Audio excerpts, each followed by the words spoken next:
Mirëmbrëma shikuesët të shtatë, ky është edicioni qendror i lajmeve. Ishte shtyrë për sot me qëllim që të ofrohet kohë partive politike për marrëveshje, por as 6 gushti nuk rezultoi me sukses në nisjen e formimit të institucioneve. Madje seanca për konstituimin e kuvendit është ndërprerë për shkak se vetëvendosje nuk e dha emrin për kryeparlamentar. I fundit erdhi kryeministri në detyrë Albin Kurti së bashku me ministrin në detyrë të punëve të jashtme Glau Konjufsen. Për këtë, seanca nuk nisi në 10 për gjysmëore me vonesë. E kryesuesi saj edhe kësaj here ishte deputeti më i vjetër Avni Dehari nga vetëvendosje me deputeten turke Fatma Taci si më e reja. Dehari paralajmëroi rendin e ditës dhe atë që nuk lejohej në këtë seancë. Formimin e komisionit të përkohshëm për verifikimin e kuorumit dhe të mandateve të deputetëve, betimin e deputetëve, zgjedhjen e kryetarit të kuvendit dhe zgjedhjen e nënkretarëve të kuvendit. Të nderuara deputete e deputet, bazuar në rregullorin e kuvendit neni 9 paragrafi 3, në seancën konstitutive nuk zhvillohet debat. Më pas, partive ju kërkoi emrat për komisionin e përkohshëm për verifikim të kuorumit dhe mandateve. Caktojnë nga një deputet në komisionin e përkohshëm, secila bëri propozimin me radhë. Deputeti Adnan Rustemi. Deputeti Përparim Gruda. Deputeti Besjan Mustafa. Resha Time Kadriaj. E kur u kërkua votimi për prezencën, aty u vure mungesa vetëm e deputetit të LVV-s Taulant Kelmendi. Megjithatë, me 117 vota pro, komisionit ad hoc ju dha drita jeshile. 117 kanë votuar për, kundër nuk ka pasur asnjë vot, vetëm një ka abstenuar. Pas kësaj procedure, deputetët patën një pauzë gjysmëorëshe. Me të kthyer në rolin e kryesuesit të komisionit, Adnan Rustemi i VV-s paraqiti raportin që mori të gjitha votat pro. 120 deputet kanë votuar për, nuk ka kundër, nuk ka abstenim. Mëtej u vazhdua në pikën e dytë ku deputetët dhanë betimin e tyre. E kur erdhi koha për zgjedhjen e kryeparlamentarit, në foltore doli kryeministri në detyrë Albin Kurti që fjalën e tij e nisi me urime. Ju dëshiroj punë të mbarë dhe suksese në legjislaturën e 11. Me njëherë pas certifikimit të rezultateve, ne filluam takimet për konstituimin e institucioneve.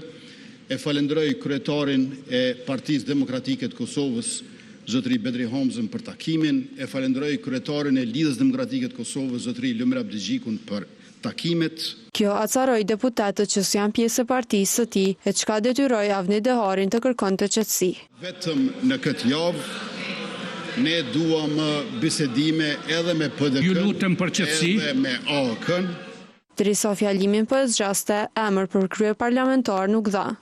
I nderuari kryesues, zotëri Avni Dehari, kërkojmë kohë shtesë që t'u japim shans bisedimeve politike për marrëveshje për president a presidente të re. E i shpejt në reagim ishte Dehari që ta prap mbylli punimet e kësaj seance. Me që nuk kemi emër nga subjekti më i madh, atëherë obligohem që të ndërpres seancën. Për vazhdimin e seancës do të njoftoheni me kohë. Ky zhvillim acaroi partitë opozitare, të cilat në paraqitjet para mediave nuk e kursyen nga kritikat kryeministrin në detyrë Albin Kurti. Për më tepër, kreu i PDK-s Bedri Hamza e cilësoi kreun e vetëvendosjes si të papërgjegjshëm. E ky fundit ju kërkoi dialog subjekteve të tjera politike. Që të ndërpres seancën, për vazhdimin e seancës do të njoftoheni. Ndërprerjen e seancës konstituive e kundërshtuan që nga salla e kuvendit. Për Partinë Demokratike të Kosovës, arsyetimi i shpalosur nga kryeministri në detyrë Albin Kurti që i papranueshëm. Mu për këtë, ky i fundit u cilësua i papërgjegjshëm nga lideri i PDK-s Bedri Hamza. Siç edhe mujt me vrejt, me përcjell, kjo është një shenjë e mungesës së seriozitetit, përgjegjësisë nga partia që ka fituar numrin më të madh të urtëseve Kuvendin e Republikës Kosovës, po shihet që vazhdojnë sjelljet e tyre të papërgjeshme në raport me institucionet e Kosovës. E pa kuptim të kjo zvarritje u konsiderua dhe nga deputeti i Aleancës Besnik Tahiri. Po të më në burë ko 30 dit me diskutu me partit politike për me artën e marrëveshje politike. Po në qofë se ka qenë qëllimi për me dalë prej këti rrethi vicioz 2 vjeçar, pse nuk e fol me partit politike për presidentin e Kosovës, se nyja problemit thelbësor nuk është tek qeveria, nuk është tek kuvendi, është tek presidenti. E ndonë se ishin të vetmit që patën takime me Kurtin, për shtyrjen e seancës nuk ishin në dieni fare nga LDK-ja. Megjithatë, deputeti Armen Zemaj nga kjo parti paralajmëroi se mund të ketë zhvillime brenda ditës. Shpresoj dhe besoj që brenda ditës sotme mund të ketë ndonjë lëvizje pozitive, por mbetet të shohim çka është ajo, ka ose nuk ka, po votat për zgjedhjen e kryetarit të kuvendit, mendoj që i takojnë gjithmonë shumicës parlamentare dhe si pozicion politik. E me LDK-n duket se Kurtit nuk po i mjaftojnë takimet. Për një gjë të tillë, ai luti edhe PDK-n e Aleancën me një fjalim të reprizuar. I bëj thirrje kryetarit të Aleancës për ardhmërinë e Kosovës, zotëri Ardian Xhini, kryetari Gjakovës, së vonit ashtu edhe kryetari AK-s, por edhe kryetarit të PDK-s, Bedri Hamza, i cili dikur si Shqipëdene ka qenë guvernatori i Bankës Qendrore, ka qenë ministri i financave në qeveri, ka qenë kryetari i komunës jugore të Mitrovicës, njëri me përvojë profesionale e institucionale që të takohemi. Ndër të tjera, qëllimin e vetëm tha se e ka evitimin e zgjedhjeve. Çfarë do konstituimi i kuvendit pa marrëveshje për çështjen e presidentit, praktikisht do të ishte parapërgatitje për shpërndarjen e kuvendit. Megjithatë, kryeministri në detyrë Albin Kurti nuk u përgjigj se kur mund të jetë seanca e radhës për konstituimin e legjislaturës së 11. Për krejt këto zhvillime në kuvendin e Kosovës sot, Aleanca mbajti një konferencë për media pasdite.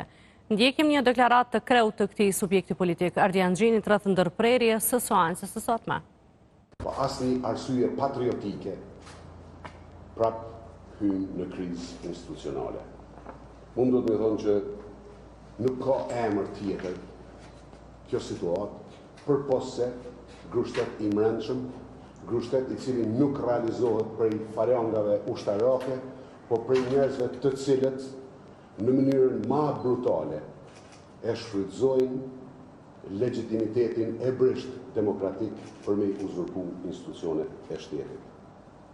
Do të thonë që para 2 dite i kom paralajmëruar qytetarët e Kosovës se kjo është ajo që mundet me ndodhë. Për shkak se ne i shohim deklaratat, di me i lexu ato, di me i ndëgju, edhe kem kuptu që krejt çka është të bëhet tash. Ky regjim është me provu, me kriju mjegull, edhe me provu me hudh fajin aty ku nuk është, me hudh fajin të partit politike për mos krijimin e institucioneve, edhe me zvarrit prap procesin. Derisa deputetët u betuan në detyrën e re, dikush krijoi një situatë paradoksale. Shteti tashmë ka mbetur pa ushtrues detyrët të presidentit. Kështu thonë njohësit e Kushtetutës, derisa sqarojnë se afati për konstituimin e kuvendit është deri nesër në mesnatë. Kuvendit të Republikës së Kosovës. Legjislatura e 11 e kuvendit nuk u konstitua, por deputetët e kryen ceremoninë e betimit. Betohem. 120 përfaqësues të qytetarëve kryen këtë obligim siç kërkonte pika e 2 e rendit të ditës. Por ky moment krijon një situatë paradoksale sipas ish-kryetarit të gjykatës kushtetuese Enver Hasani. Ai thotë se vendi ka mbetur pa ushtrues detyrët të presidentit pas betimit si deputete të Albulena Haxhiut. Avnia është kryesues. Ai nuk mund të jetë ushtrues detyre e presidentit. Me situatën e sotme nuk ka më ushtrues detyre të presidentit, sepse Albulena dha betimin për deputet të kuvendit. Pra Republika e Kosovës aktualisht është pa president të Republikës.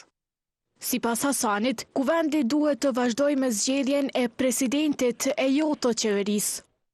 Kuvendi duhet të procedojë me zgjedhjen e presidentit, jo vetëm për shkak të asaj që ndodhi sot, por sepse ka detyrim kushtetues zbatimin e aktgjykimeve të gjykatës kushtetuese. Siç dihet tashmë, paragrafi 162 i aktgjykimit të fundit të gjykatës kushtetuese, me të cilin u shpall tërësisht i pavlerëshëm dhe jo kushtetues dekreti zonjës Vjosa Osmani për shpërndarjen e kuvendit e ka bërë të qartë se kurdo që vendi nuk ka president, së pari duhet të zgjedhet presidenti dhe vetëm më pas të procedohet me zgjedhjen e organeve të reja. E se për konstituimin e legjislaturës së re të kuvendit ka mbetur veç edhe një ditë, e thot Eugen Cakulli nga KDI. Pra nga aspekti procedural ekziston mundësia e shtyries së seancës, por ekziston një limit. Dhe ky limit është mesnata e nesërme, pra deri nesër në ora 23:59, kuvendi duhet ta përmbyll konstituimin. Pra jo vetëm të ketë propozim, por që i njëjti duhet votohet suksesshëm bashkë me të 5 nënkryetaret e kuvendit. Ndërkohë në krejt këtë situatë, për Albin Kurtin është krejtësisht normale të vazhdoj të mbaj dy pozita në dy pushtetet të ndara. Unë vazhdoj të jem kryeministër në detyrë dhe do të respektoj në plotëni dhe përpikri kushtetueshmërinë dhe ligjshmërinë, përfshirë këtu edhe ligjin mbi qeveri.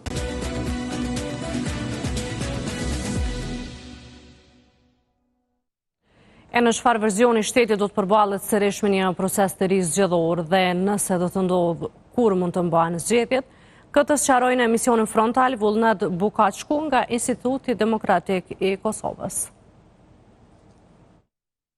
Me datë 5 tetor, zgjedhjet do t'i kemi ndikon nëse zgaboj në mesin e nëntorit, ose ka java e tretë e nëntorit. Po, absolutisht. Llogaritet nga dita e shpërndarjes së parlamentit, afati maksimal 45 ditë për zgjedhjen ose të përmbajtjen e zgjedhjeve të jashtëzakonshme, por kjo s'do të thotë që do të shfryzohet periudha maksimale.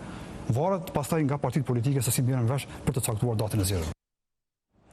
E para se të kuptoj se çka do të ndodhte sonte në seancën e sotme, të zgjedhurit e popullit u deklaruan rreth zhvillimeve politike.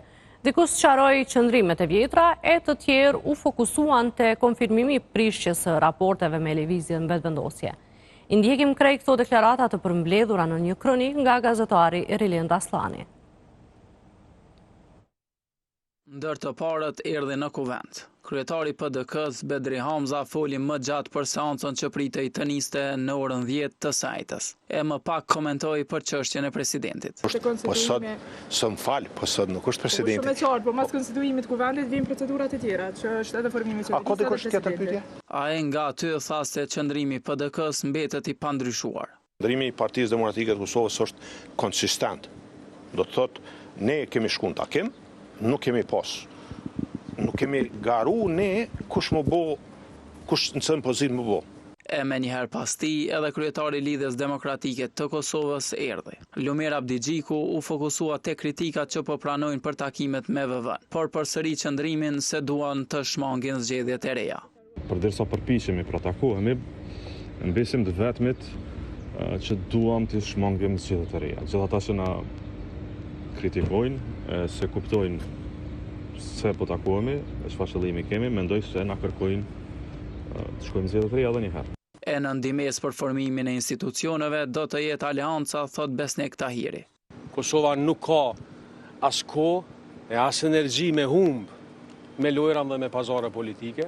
Ajo që mund t'ju them është se Aleanca për Armërinë e Kosovës padyshim që do të ndihmojnë konstituimin e institucioneve, por në anën tjetër ne kemi një qëndrim publik politik. E fjalë pak ishte Donika Gërvalla Shvarc, kryetarja partisë Guxo, e cila tha se po përpiqen të dalin nga një situatë që nuk i pëlqen askujt.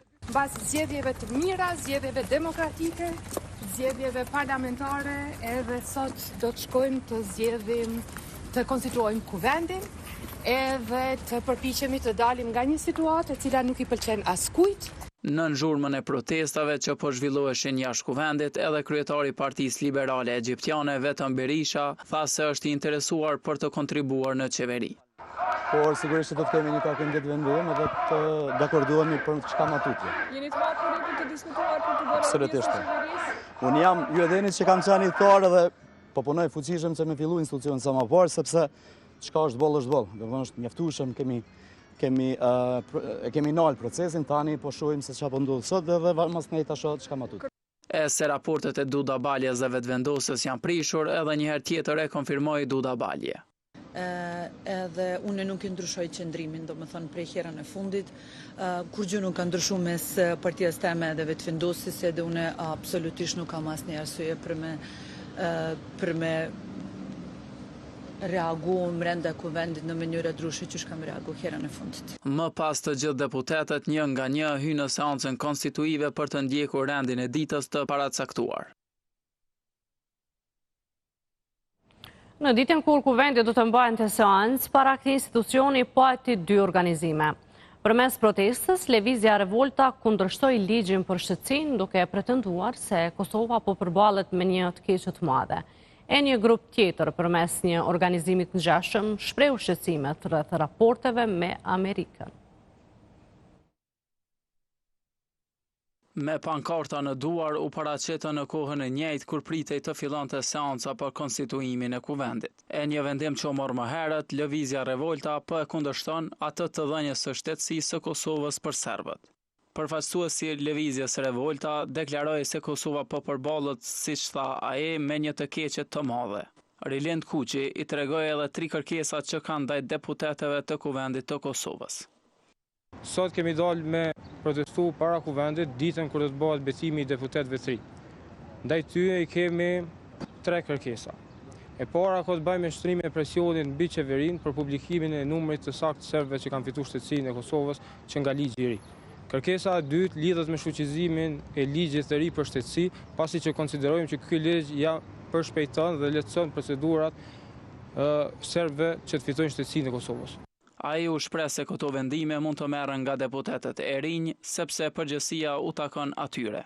Gjitha këto vendime munden me i marrë deputetë e ri, pasi që ata sot po e marrin mandatin, e së bashku me mandat vjen edhe përgjegjësia për këtë vend dhe për këtë shtet. Prandaj le të tregohen të përgjegjshëm. E dikush prej tyre ju afrua edhe ashpër i reagoi kryetarit të Partisë Demokratike Bedri Hamzës. E një protestë simbolike ndodhi edhe në një pjesë tjetër të hapësirës së kuvendit. Aty aktivisti Shpend Gjocaj tha se po shpreson që deputetët e Kosovës ta kenë parasysh rrezikun që po i kanosët Kosovës, duke i thënë jo Amerikës. Deputetët e kuvendit Kosovës kanë me pas parasysh rrezikun që po i kanosët Kosovës me veprimet e tyre të pamatura. Konsiderojnë të pamatura për faktin se ka shumë deputet të cilët vetëm e ngritin dorën atëherë për e marrin mesazhin, kur i thot lideri, pa ditë me mendu për rrezikun që vjen. Unë konsideroj që përgjigjja jo gjithmonë Amerikës është rrezik për Kosovën. Ky aktivitet protestues mori mbështetje edhe nga deputet të Aleancës. Flasim tani për procesin gjyqësor në Hag. Dhomat e specializuara të Kosovës kanë njoftuar se deklarata përmbyllëse në çështjen prokuroria e specializuar kundër Hashim Thaqit, Bashkim Smakajt, Isni Kilaj, Fadil Pazleut dhe Hajredin Kuqit do të mbahen me 10, 11 dhe 14 shtator 2026, duke filluar nga ora 9:30.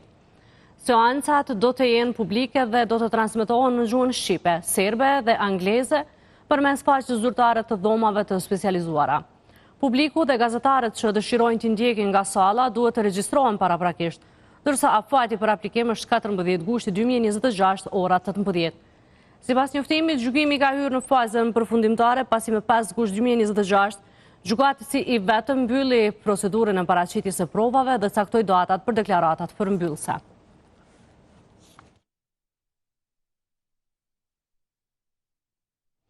Ish luftëtari i ushtrisë lirimtare të Kosovës Fatmir Olluri ka vdekur pasi u plagosur me armë zjarri.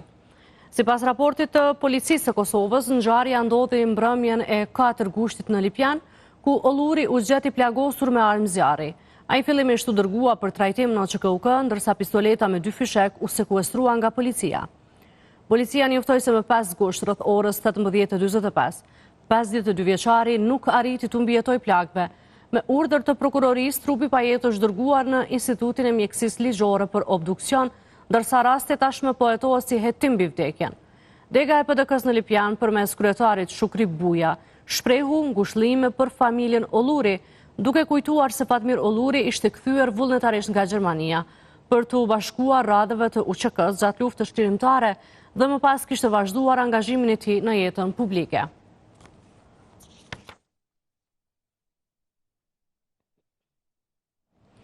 Prokuroria Speciale e Republikës së Kosovës ka ngritur akt akuzë kundër 20 personave të cilët akuzohen për krime lufte kundër popullsisë civile në komunën e Gjakovës gjatë viteve 1998-99.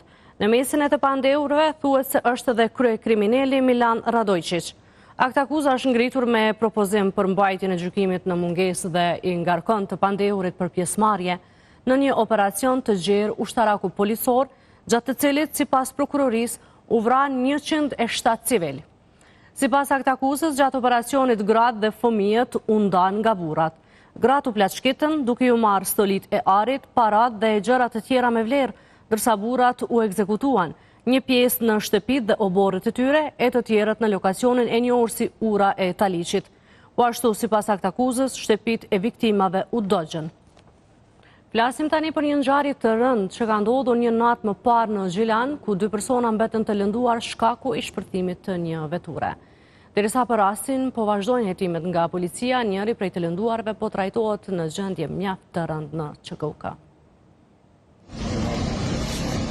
Pjesë të veturës ishin shpërndarë gjithandej, ndërsa vendi i ngjarjes ishte i mbushur me ekipe mjekësore dhe njësi policore. Kjo pas mbrëmjen e së mërkurës dyshohet se ndodhi një shpërthim në një veturë në rrugën Lufta e Gjilanit 44 në Gjilan.